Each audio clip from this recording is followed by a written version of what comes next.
todos, muy buenos días. Los saluda Mónica Navarro y tengo el honor en este espacio de este podcast tener al próximo juez del Condado de Bexar.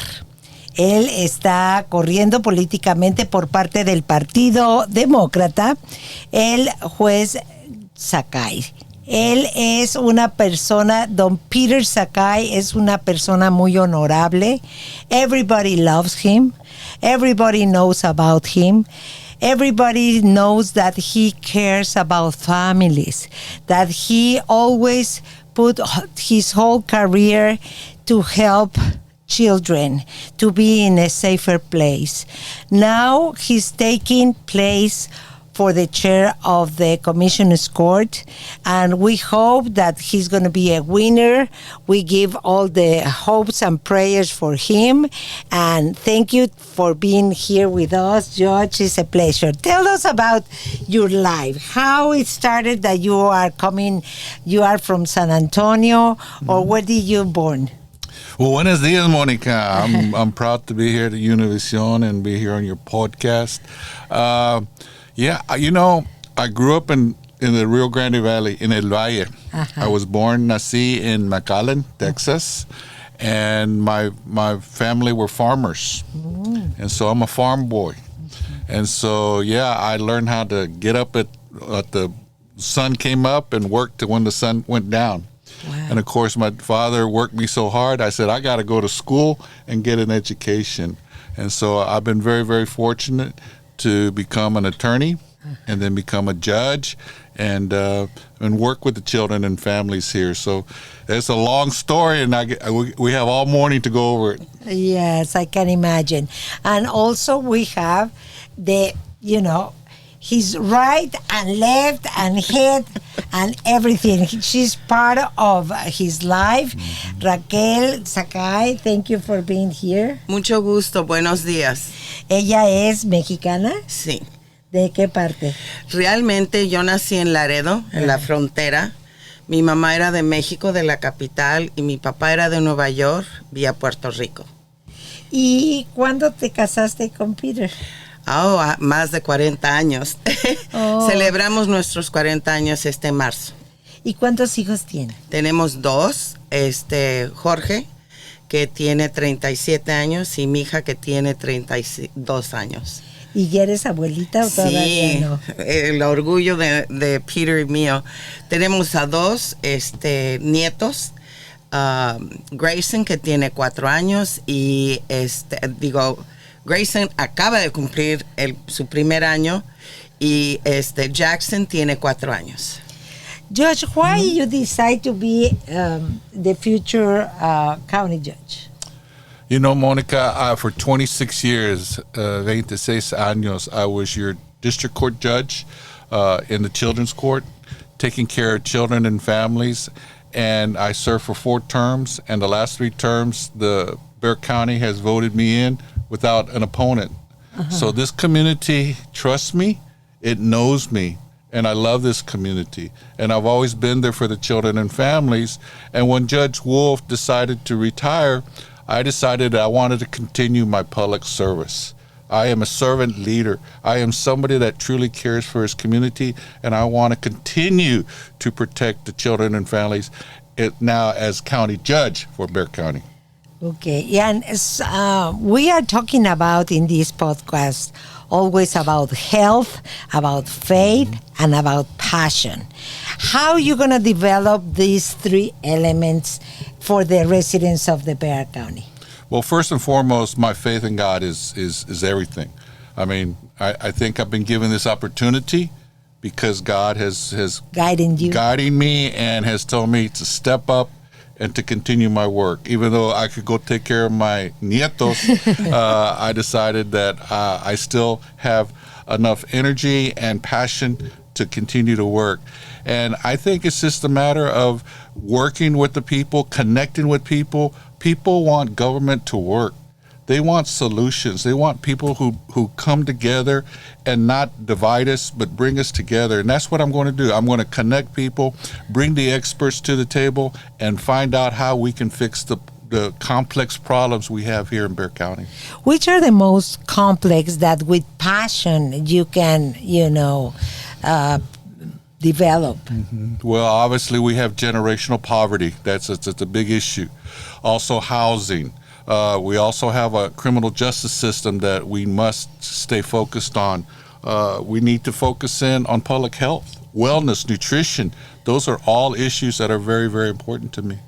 We know that he's passionate about politics, but not just politics. He's passionate about the well-being and welfare of the families. ¿Qué nos puedes decir al respecto? Tú que has vivido con él 40 años. Sí, su pasión está centrado en ayudar a las familias, porque él reconoce que en darles lo mejor a las familias es la fundación para una ciudad que puede progresar en un modo espectacular. ¿Cómo lo podría lograr? Una de las cosas que él ha hecho a través de su carrera es implementar programas que no nada más dicen vamos a ayudarles y les damos, por ejemplo, comida o les damos beneficios. Lo que él quiere hacer es ir al centro de las situaciones que ocurren aquí en San Antonio. Por ejemplo, la adicción de alcohol y de drogas. Él no nada más dijo vamos a poner este programa, pero él con las familias que entraron por el sistema de protección del Estado, él se encontraba con esas familias cada semana en lo que se llama drug court. Y también estableció the baby court, donde hicieron un programa para unificar a las mamás que estaban adictas, ya sea alcohol o drogas, y unificarlos con los bebés, porque uno sabe, y él sabe como padre de familia, que es muy importante unificar a esos bebés con sus madres a los principios años. Muy bien. Bueno, qué bueno. Y esto ha sido un ejemplo. This is an example for another counties and other states. You know, your idea, your project is putting in another places of the United States. That's awesome, Judge. Yes. How you want a healthy population here? We know that you are working very hard against drugs and addiction, but domestic violence is a topic that we have one of the highest rates in the country. How you gonna try to deal with this situation in Bexar County? Yeah, you've hit a big problem. Domestic violence, child abuse, and neglect. People don't realize, but they're all connected. They're all what I call the cycle of violence. We have a very violent culture here in Bexar County. And so what we need to do is we need to come together. I created the Collaborative Commission on Domestic Violence to bring the law enforcement, to bring the courts, to bring the nonprofits, Marta Pelaez from Family Violence Prevention Services, Patricia Castillo with the Peace Initiative. What we need to do is we need to come together and make the process work. One of the things, and you've covered these stories of domestic violence, the victims don't feel that they've been heard and they've not been respected. And I think that's what we need to do. We need to figure out what's the problems in our system. Is it law enforcement? Do we need more mental health? Do we need more drug and alcohol rehabilitation? It's all those things that we got to come up and provide for our families. And what Marta Pelaez has taught me is that to change attitude and beliefs, or to change action and behavior, you need to change attitude and beliefs. So we need to keep working and help our young children that domestic violence and bullying are not acceptable. Yes, it's a problem of public health.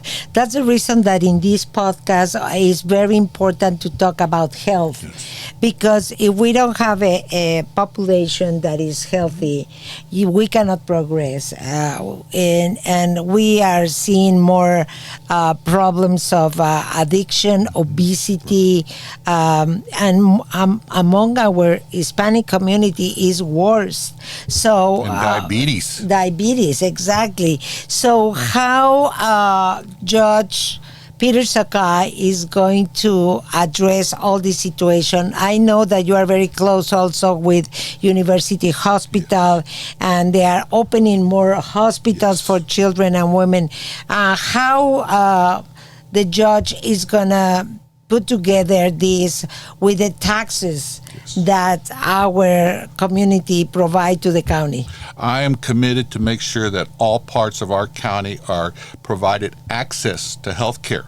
One of the great initiatives that the current Commissioners Court has committed to, and I'm going to make sure we finish out, is a new hospital on the south side over by Texas A&M San Antonio. We also have a new hospital going up on the northeast by Retama, and so that will help that community. We got to make sure that all parts of our community have access to health care, because you've hit the nail on the head. It is about public health. It is about making our families and children healthy, resilient, and educated. We've got to make sure that they're ready for school. We got to make sure that they're getting proper nutrition. We know that there's certain parts of the county where we call food deserts. They have much food insecurity, and I want to work with Eric Cooper at the food bank to partner up.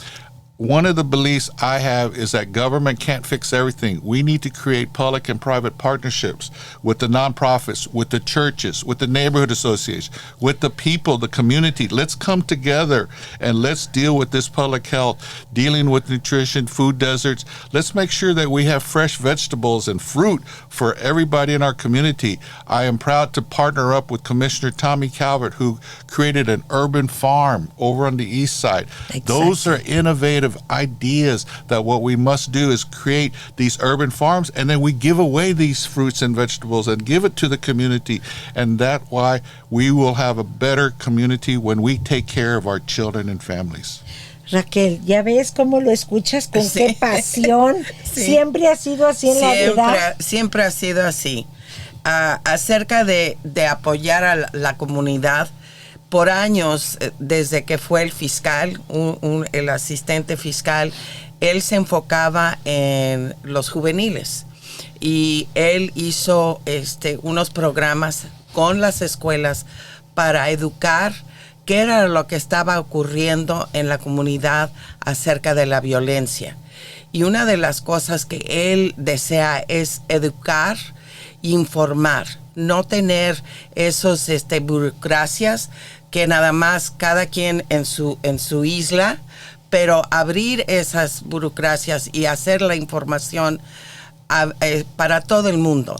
No importa si nada más hablan inglés o español, y también usar el internet para comunicarse y tener esa comunicación más detallada con la comunidad. Muy bien.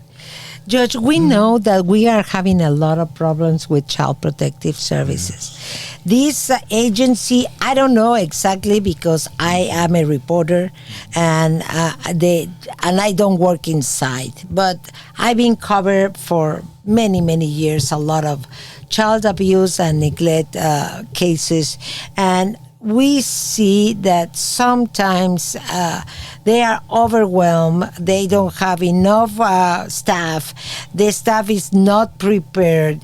I know that this belongs to the state and not with you. But how you can contribute as a county judge to fix this terrible problem? Because sometimes there are parents that they are not guilty, you know, that they were passing through something, and you know, suddenly they don't have their children anymore.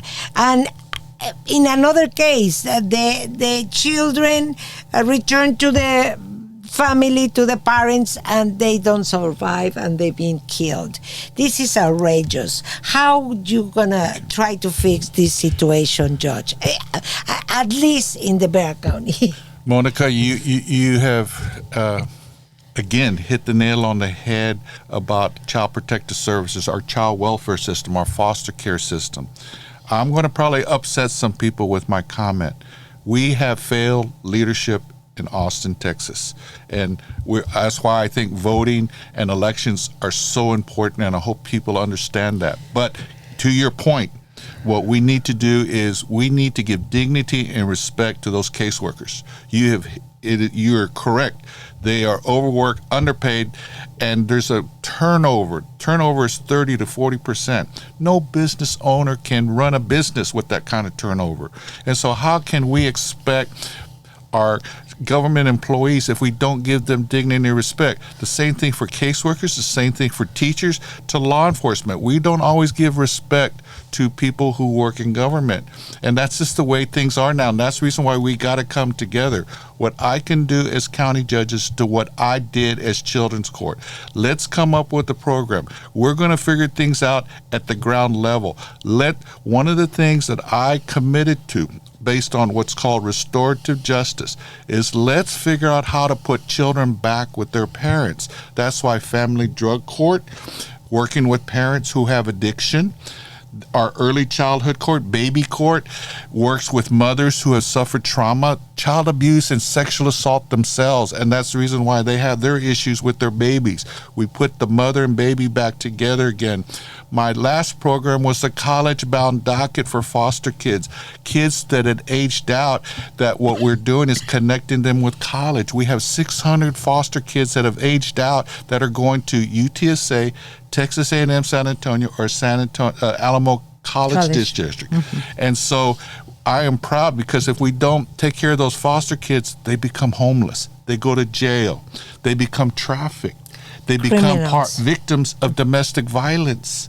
And that's why we have to do things at the ground level, the court system. And that's the reason why Judge Wolf committed to those specialty courts, those drug courts. If you go to any drug court graduation or specialty court graduation, you will see transformation. You will see people that get their lives together. You will see people that no longer come back to jail or break the laws. They become hard-working taxpayers, and they protect their families. And that's what it's all about, Monica. I know we have some horrible cases of abuse and neglect, horrible cases of domestic violence, but we must stay committed to help the children and families. And that's what I'm going to do as county judge. I want the county to focus in on what I consider the most important infrastructure, and that's the children and families. I respect Judge Wolf. He's created some really great things. The mission trails along the San Antonio River, San Pedro Creek, the Tobin Center. They're beautiful, beautiful buildings and beautiful trails. But let's never forget the children and families. And I think that's what we need to do. As county judge, I am committed to make sure that we always stay child-centric and family-focused. Let's take care of what's most important. La familia. Pero para tener una familia, creo que debemos de estar muy concentrados en lo que es la fe. De cualquier religión, no importa si son budistas, si son israelitas, si son judíos o si son católicos o cristianos.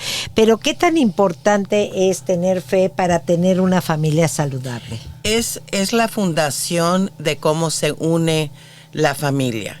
Muchas veces, como nosotros, es cenar juntos, pero también es rezar.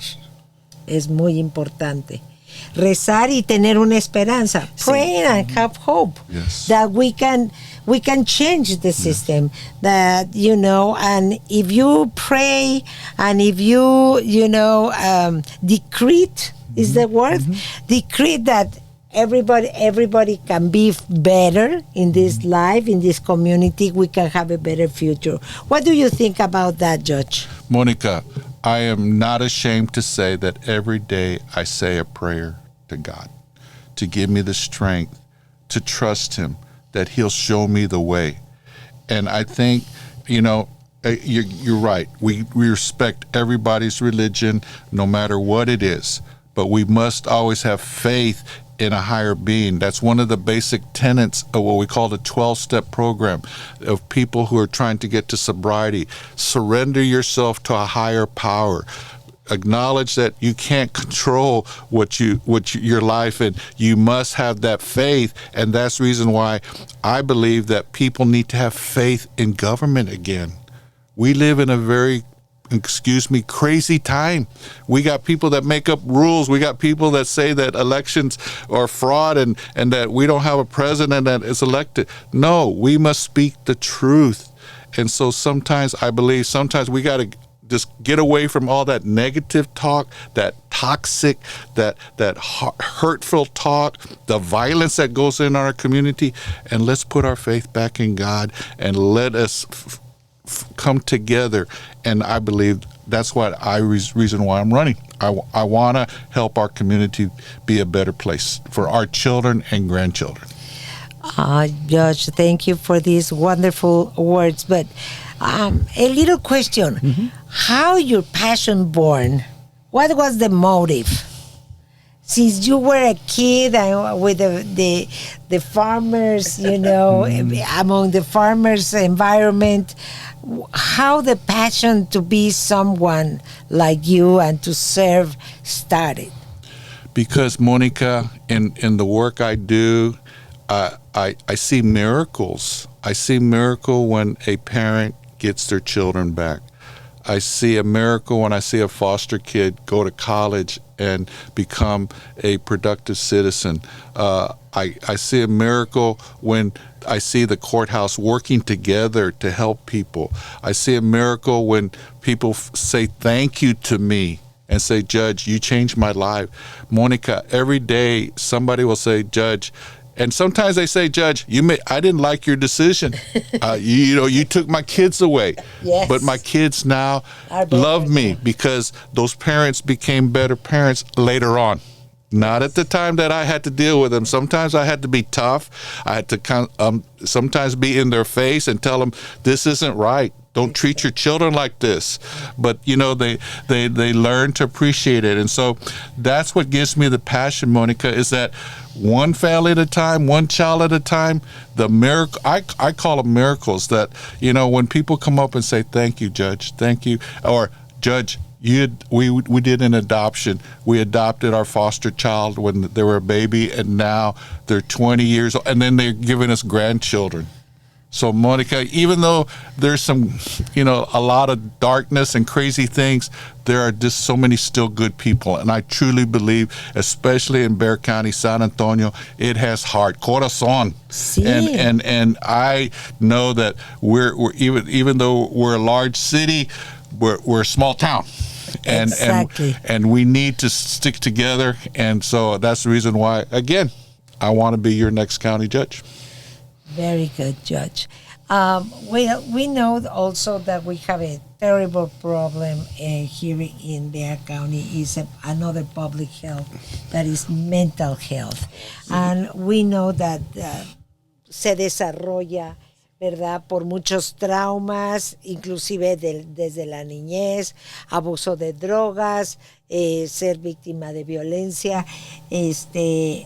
Existen recursos que tú sabes que tu esposo está tratando de poner en marcha para tratar de solventar este problema, Raquel? Sí, let me interrupt. I want to make sure people understand that Raquel, mi esposa, was an educator for over 40 years. Wow. And so she knows. Her background is counseling. And so I just wanted to give mi esposa a shout out. Muy bien. No, pues sí, como dice él, ella es educadora por muchísimos años y está exactamente en lo que es el counseling, la consejería para los niños. Entonces, tú sabes muy de cerca este problema. Es un problema muy complejo, porque no nada más es lo que nosotros llamamos mental health. Pero eso tiene que ver de dónde nace ese mental health. Porque muchas veces puede ser por trauma, puede ser por experiencia, o puede sinceramente ser algo metabólico. Así es que no nada más dice, ay, está loco, ¿no? Pero también tenemos que educar nuestro pueblo para entender las diferentes clases de mental illness. Y la solución no nada más queda en, les vamos a dar medicina para calmarlos, pero también tienen que ser lo que nosotros en inglés se llama wraparound service. No nada más es intervenir, pero educar a los que rodean. Porque el problema, cuando uno tiene una deficiencia mental, puede ser física, puede ser emocional, psicológica, o puede ser por su ambiente. No solamente es una causa o un problema. Es una cosa que, como dicen, se necesita un pueblo para crecer a nuestro pueblo. Y eso es una de las cosas que él está muy involucrado con la comunidad para proveer a los residentes varios recursos, y no nada más en cierta área de la ciudad, pero a través de todo el condado. Porque es muy importante también considerar cómo van a llegar las personas que quieren mejorar su autoestima, su mental health. Tienen que tener esos recursos cerca de sus casas. No podemos esperar. Están allá a 15, 20 millas de mi casa. ¿Cómo voy a llegar?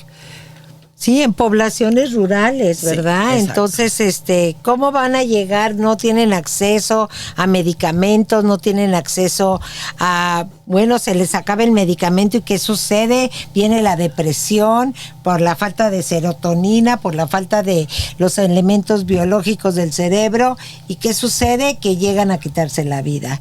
Entonces, también, ese es un problema de salud pública muy grande que tenemos, el índice grande de personas que se quitan la vida. ¿Qué opina usted, George, de que haya un control de armas? ¿Cree usted en eso o es bastante polémico? Porque ¿cómo te defiendes también? Ahí dice que si no tienes una arma, ¿cómo puedes atacar a tu atacante? ¿Qué opina usted del control de armas? Que muchas veces las tienen las personas que tienen problemas mentales. Let me ask Rachel to answer that in Spanish, and then I'll go with English. Okay. Well, why don't you start in English and then I'll try. Okay. So, no es que queremos quitarle las armas a las personas, pero hay varias cosas, como en inglés se dice red flag laws. Tienen control. Una persona de 18 años no debería de tener una arma. Si un chamaco, alguien de 18 años quiere ir a comprar cigarros, no lo puede comprar. Así es que, ¿por qué tenemos a unas personas que pueden y no pueden comprar algo como cigarros? Ellos sí pueden comprar armas. Sí pueden comprar armas. También hay otros controles que tienen que estar el Estado y federales y locales. Porque muchas veces nada más no es que queramos quitarles las armas, pero cómo educar para que sepan cómo mantener las armas en su casa. No pueden nada más tenerlas así por eso. Tienen que estar asegurados que una criatura no va a poder ir a coger una arma. And Monica, what I would say as the county judge is, again, and people may get upset with this comment, but failed leadership. We had an opportunity to ban assault weapons from 18 to 21-year-olds, but nobody wants to move on that issue because, for whatever reasons. Are you going to propose something like that? I support the banning of 18 to 21 on assault military weapons. I also support red flag laws. I also support universal background checks. What we can do at the local level is to try to do and enforce the laws now. One of the big issues is, and especially with domestic violence now, is to take away the weapons of those offenders, perpetrators, who are convicted or adjudicated to have committed family violence. We have yet to really aggressively hold those people accountable and take their weapons away. We need to take weapons away from any felon or person who's been convicted in the criminal courts. What we need to do is take those weapons and we need to destroy them. Because unfortunately, sometimes we take it, but we give them back.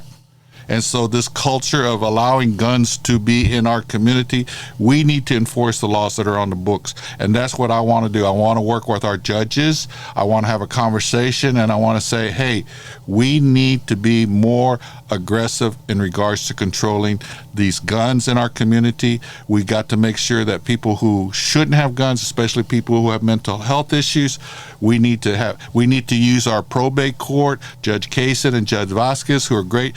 We need to keep people who are a danger to themselves and others. They shouldn't have guns either. And so we just need to basically enforce the laws on the books. And as county judge, I want to make sure that we can make it even more stronger locally. I would hope that we would have a change of leadership in Austin, that we could do this statewide, and we can really make a difference in our community. Y quiero agregar algo. Muchas veces lo que ocurre cuando vemos a gente joven de 18, 20, 22 años asaltar o usar una arma contra un grupo, como ocurrió en Uvalde. Ese tipo de mental health no empieza a los 18 años, empieza desde la niñez. Y uno tiene que saber cómo identificar, pero más importante es cómo poder ayudar a la familia y a esa criatura que ya está enseñando rasgos de tener negativos, pensamientos negativos, o también tener esa enfoque de que él lo dijo, pero estaba jugando. No necesariamente, hay veces uno dice cosas, como decir en juego, pero es a la base de que algo está ocurriendo en el alma de esa criatura. Algo bastante serio. Y muchas veces ahora con las redes sociales avisan. Ellos dicen y muchas veces no lo toman en cuenta. Tenemos otro problema. El presidente Biden dijo que ya todas las personas que tienen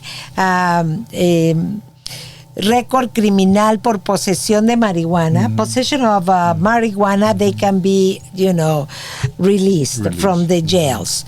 What do you think about that, Judge? And are you against or pro the legal use of marijuana in the county? That's a hard question, but Yes. let me answer it and answer it directly. As a drug court judge, I demanded that parents be clean and sober. Exactly. Meaning no alcohol No or drugs. no drugs, no marijuana. No marijuana. And I would have parents say, well, hold it. Marijuana's legal in Colorado. I said, but not here in Texas. Perfect. Now, President Biden has suggested, now, my attitude has changed because now I see many states that are using marijuana to collect taxes that help them financially.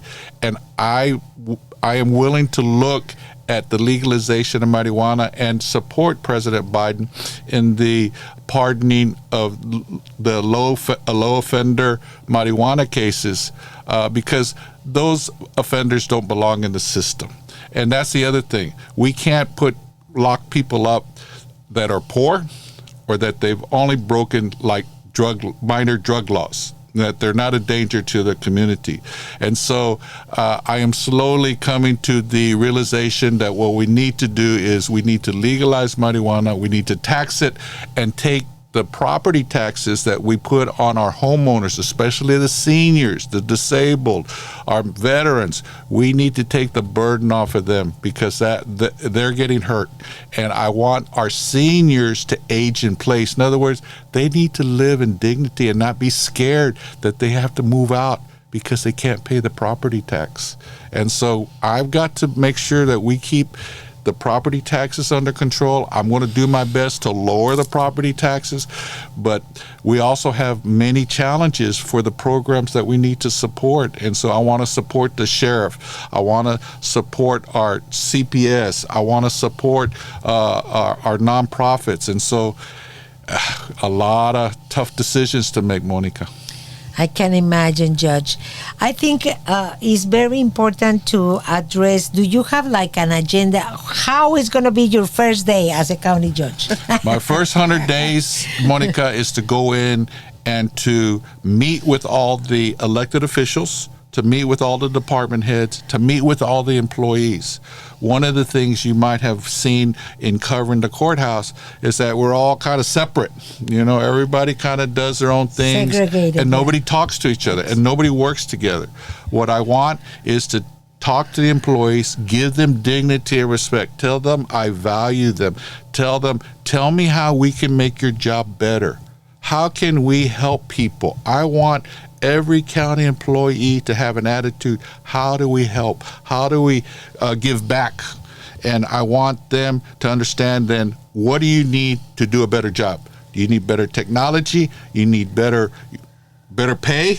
You need Of better course. working, because that's the issue at the jail. It's not about building a new jail. It's about taking care of the employees. It's like, let's get those deputies compensated so that they'll stay. Let's give them incentives so that they'll come to work for the sheriff. Let's give them retention bonuses so that they won't leave and go to another county or go to another job, go to the San Antonio Police Department.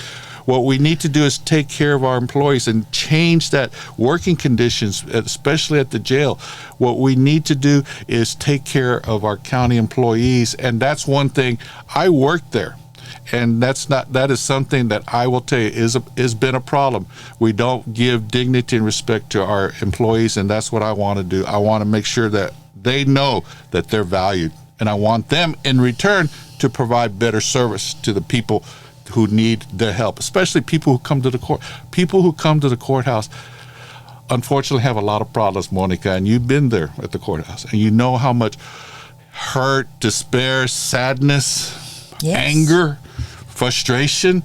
And what I want is for people to come to the courthouse, because that's a place you can get help, and that's my hope, to change that culture at the courthouse.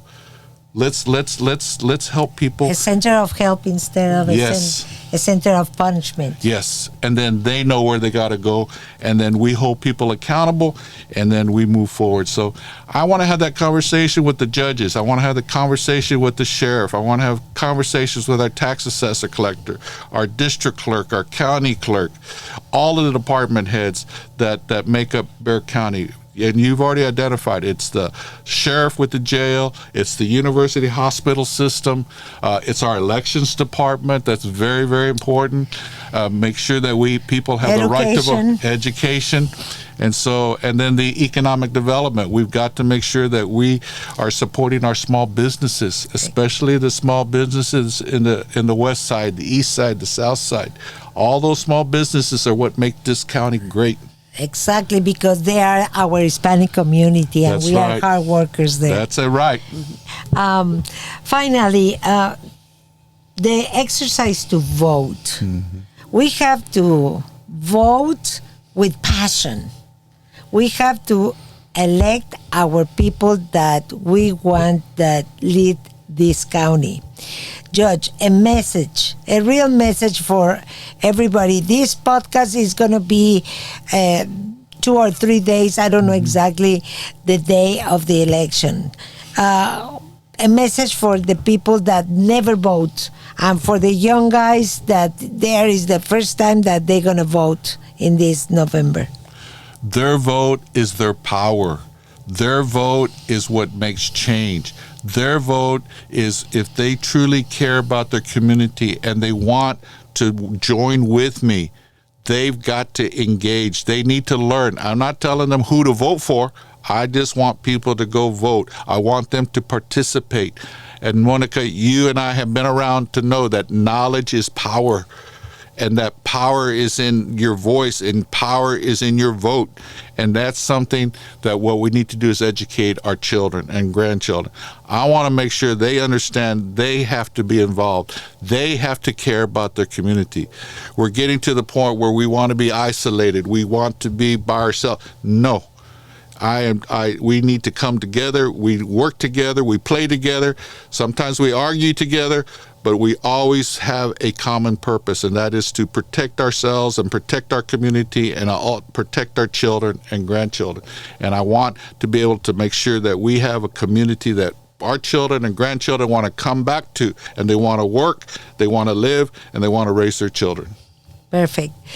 Sabemos que a veces ni siquiera para elegir a un superintendente en un distrito, tú que has estado tan involucrada en el sistema educativo, vota la gente. O sea, ni los mismos maestros que ahorita están pasando por una situación muy difícil, que a veces tuvieron que, para este nuevo ciclo escolar, ellos mismos comprar sus útiles y todo por la situación con la educación.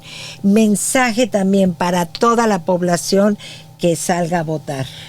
Lo más importante es identificar cuál es el candidato para cualquiera lugar donde están corriendo. Si es para la mesa directiva de las escuelas, los school boards, si es para el sherife, para el condado, el comisionado del condado, o como mi esposo que está corriendo es candidato para el juez del condado. Uno tiene que saber qué es lo que ellos representan y si van a representar a nuestro pueblo. Pero la mayor de importancia es saber cómo votar, no cómo votar por quién, pero que se tienen que registrar. Pueden votar por correo. Pueden ayudar, por ejemplo, durante la primaria, había personas que no podían caminar a votar. Entonces, si tienen alguien que les dé un aventón a uno de los centros para votar, pueden ellos pedir que la máquina de votación venga al coche. Y eso es una cosa que no se ha comunicado muy bien. Segundo, si uno quiere, por ejemplo, no sé leer, no entiendo español escrito ni el inglés escrito, pueden pedir ayuda a las personas que están trabajando para la oficina de elecciones, que les ayuden en votar. Y acuérdense, no es que les estén diciendo por quién votar, es nada más ayudarles a tener su voz por su voto. Muy bien. Bueno, pues con esto, a salir a votar en estas elecciones que se aproximan y que es muy importante porque su voz, su voto es su voz, como se dice.